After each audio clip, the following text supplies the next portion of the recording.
Well, just between you and I, Carla, absolutely. In fact, I'm shaking in my Ugg boots and tracksuit pants right now.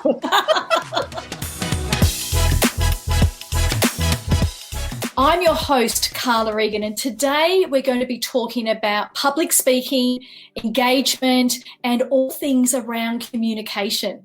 My guest today is Anna Perdriau from the Speaking Excellence. Now, Anna has a broad range of credentials. Anna, I'm going to read them out because you've got a lot. You've got a bachelor in communications. You've got a master's in business administration, a certification as a world-class speaker. Your specialty is in accent reduction, and you're a published author, and you have NLP credentials. Which is wonderful. Anna's based in Sydney, Australia. And Anna, welcome, and thanks for joining me today. Thank you, Carla. I'm so excited to be here. Absolutely thrilled. Our theme today is public speaking. And despite this being one of the core fears in the general public, you're really, really passionate about helping people find their best speaking style. Is that right? Absolutely. In fact, I'm on a worldwide public speaking mission. Oh, can you tell us more about that? Because I'm curious to know what that mission is. Oh, it's very simple and anyone can jump on board. The worldwide public speaking mission is let's ban boring and have fun. I love that. And I can see your energy coming through. Oh, thank you. I mean, life is too short to sit through boring presentations. Let's face it, we've all been there, haven't we? And we all yawn and we check out, and we need them to be engaging and fun. So I mean, that's a really common theme that comes through with you as your brand and through your social media. Oh, thank you, Carla. I appreciate it. But rest assured, I've given those boring presentations as well. So I definitely know what it's like to look out into the audience and see the faces of a boring audience. Yeah, I bet. So what's been the catalyst for you building, a career and building your business around public speaking and communication? Well, Carla, in my previous life, I was a project director. I worked in the Australian Defence Organisation for 22 years, and we had to deliver a lot of presentations. We had to sit through a lot of presentations. And, I got to the point where sometimes you'd go into that environment and it would be quite intimidating because as the project manager or project director, you were the person that the questions were pointed to, and it was so important that you were on the ball. And I got to the point where I thought, how can I present better? How can I make my presentations more engaging? And that just from there, it just started. And I wanted to know how I could be a better presenter and public speaker. And so it set me off on my journey to learn all about it. And from there, I found my passion for public speaking and for helping people, and those two passions combined, that my business is perfect for that. So, yeah, that's where it came from. Fabulous. Well, you've been in this arena, this environment for many years. What changes have you noticed in the public speaking industry? And what do we need to know? What's the latest that we need to know about in our current environment? Mm-hmm. Well, there's definitely been a kind of a switch so previously you would have the person standing there delivering the presentation was like the expert, and everyone sat there and listened to the public speaker. And that still happens today. But now there's a thing called talking head is dead. So people don't want to just listen to a talking head. They want to be engaged. And now, of course, we have all of these tools to engage with. There's technology, and we can engage with our audience because audiences, they've had enough. They want to be engaged. They want to be part of the presentation. So that's one of the big things, one of the big changes is that, and also to remember it's a dialogue with your audience. So you have to remember what's going on in the mind of the audience. That's one of the big things. But if I can also add to that, of course, now with the pandemic that's going on, we've made a big shift from, many people have been working virtually in the past, but a lot of speakers are making that transition to virtual from speaking on stage, and it's a very different dynamic. Yeah, it's an interesting point because a lot of our meetings, our presentations, client appointments are now conducted in the digital space. So a lot of our meetings right now have transformed onto the digital space now, haven't they? So what type of tips do you share with your clients to actually make that transition to a online environment and still get their message out and heard? Yeah, it's a great question. I think the number one thing is to remember to be present, because even though you're sitting there in the comfort of your own home and there's this sort of feeling of comfort, that just remember, it's like you're sitting in a live audience and the speaker can see you. So, we have to be a present audience member as well as a present speaker. So being, having that respect for the speaker, having the video on, and not sitting there with a resting face, looking uninterested, and all of these things, and leaning into it and being engaged, and actually giving that audience that sort of energy, giving that energy to the speaker. Because speakers, they feed off the energy of the speaker. And a lot of people say, when I'm speaking online, I'm not sure what's happening with the audience. So there are ways to engage the audience. So if you can ask the audience questions and ask them to interact with you in the chat box, whatever it is, that's always a powerful thing to keep them going, to let them know, hey guys, this is a conversation, plug in. Yes, become engaged, participate is an important part because it's very easy to switch your screen off or mute and zone out or do something else while you're in an online meeting. Now, there's a key area, Anna, that I'm curious about in your business. And it's a very niche skill set that you focus on, and that's accent reduction. Can you just elaborate on that and tell us a little bit more? Thank you. I'd love to. Yes. So I help people, mainly professionals and business owners, a lot of professionals who want to be promoted in the workplace. I help people whose first language is not English, and I help them to become a clearer communicator of English. So what that is it's called accent reduction, but really I like to focus on what the result is, and that's to become a clearer communicator.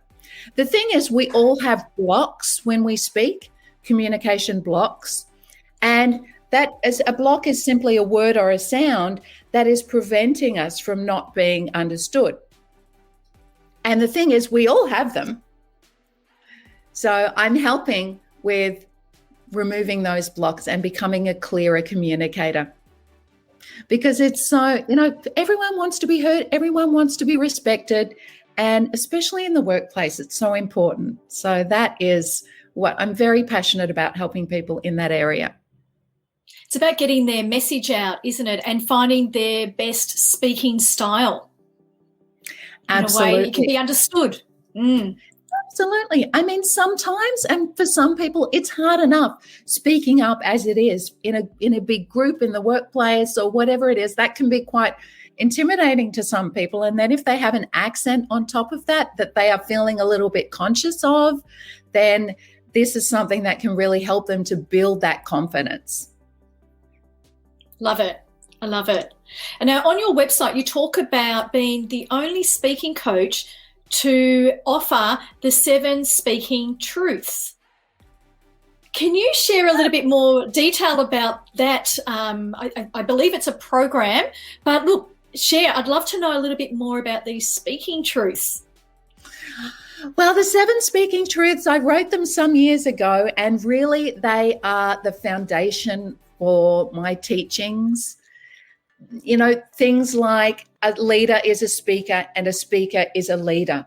So the principle of that is, for example, if you are leading a team, if you're an executive in an organization and you are leading a team and you definitely see yourself as a leader, You might not see yourself as a speaker, but that is a core skill set that you really need to be able to engage your team and get them on board with the vision that you have for wherever you want them to go. So that is one principle that when you expand on it, it's a truth that if you want to be a leader, speaking is a core life skill. Well said, well said. Now, I know that you actually work with executives in their first 100 days in their role. What kind of results can they expect to receive from working with you? Yes, the type of results that I love to see in executives is for them to have an engaged team. So this is all about getting on the front foot and getting the message very clear. Because when there's a new leader in the team, people want the leadership. People crave leadership.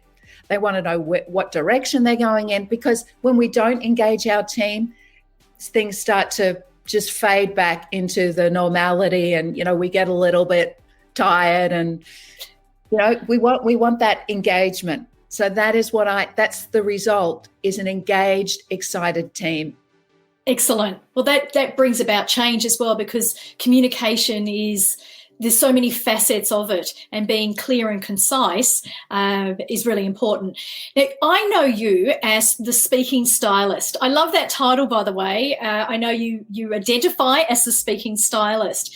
And so my question for you is, what's the benefit for people being clearer in their communication, and what type of people do you want to work with and that you attract?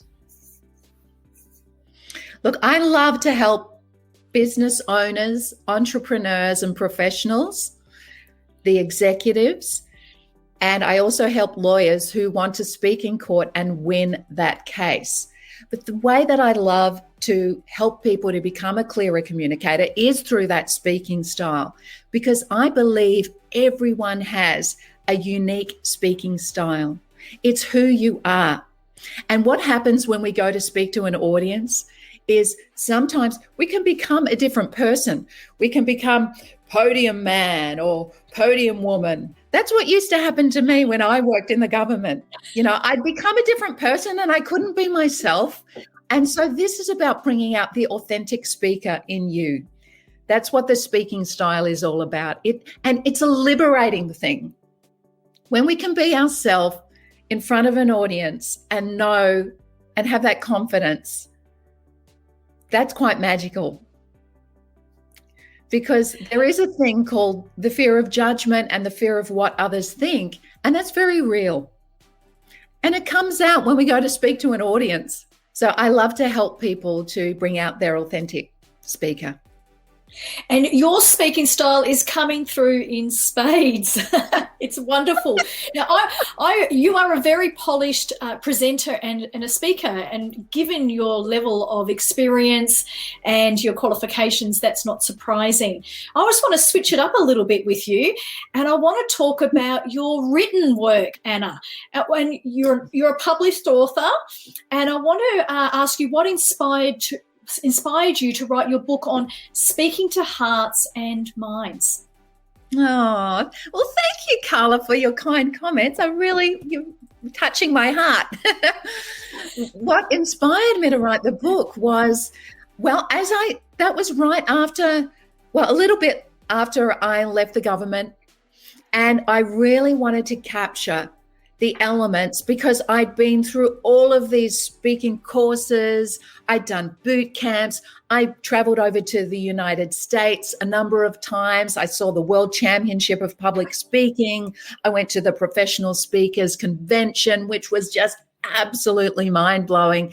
And, all of these wonderful things that I'd learned over several years, I wanted to capture those into the book and put my own flair on it, and to help. Ultimately, that book was written to help executives in the government and corporate executives, because, I had sat through a lot of presentations. I'd given those presentations, and they were always a lot of information crammed in. So I really wanted to help people to have engaging presentations and learn the tricks of the speaking greats that I had seen live and up close.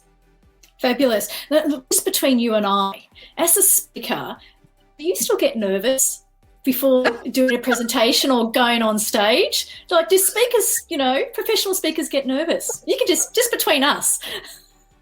Well, just between you and I, Carla, absolutely. In fact, I'm shaking in my Ugg boots and tracksuit pants right now. Well, that's good to know. It is, isn't it? But luckily, I have learnt the techniques on how to channel that energy into positive, because that's all nerves are. It's just negative energy. And if we let them, they will consume us. They will take over. So what about people that are, presenting? What's a good tip for them that you'd suggest to calm those nerves or channel them into positive energy? Mm-hmm. Well, I have a few techniques, and which one should I choose? I'll choose the breathing technique. Okay, so breathing is a huge part of being able to calm those nerves. And I do have a technique that, do we have time to learn it? Absolutely. I want to learn the technique. Yeah. Okay, okay, Carla, so we are going to do a breathing technique. This is an amazing technique. And whenever I am feeling nervous before a presentation, I do this and it works like a charm. So I thoroughly recommend. And what it does is it calms down the autonomic nervous system and allows us to get into that positive place. Okay, so what we're going to do is we are going to breathe in through the nose very slowly for 10 seconds, which doesn't sound like a lot of time, but so if we just do it slowly, and then we're going to breathe out for 10 seconds. So it's a little bit hard the first time you do it, but are you willing to give it a go? Yeah, I'm ready. Let's do it. 10 seconds. Put the countdown on. All right, I've got my timer here. So I'll count down 3, 2, 1, go.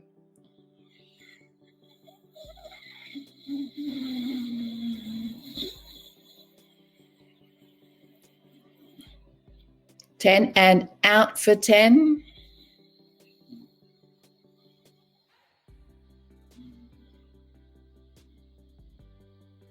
There we go. How did you go? It's much harder to breathe in for the 10 seconds. Out, I could have gone longer, maybe 12, 13 seconds. So it actually takes a lot of practice. It does, yes.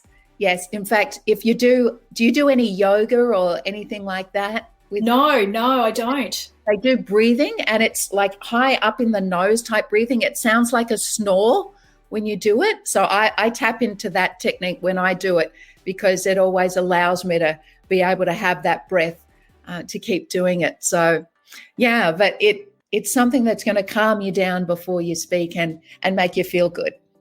Wonderful. Thank you for sharing that. And I'm sure our audience that's watching and listening to this will start to develop that technique the next time they're presenting or being online.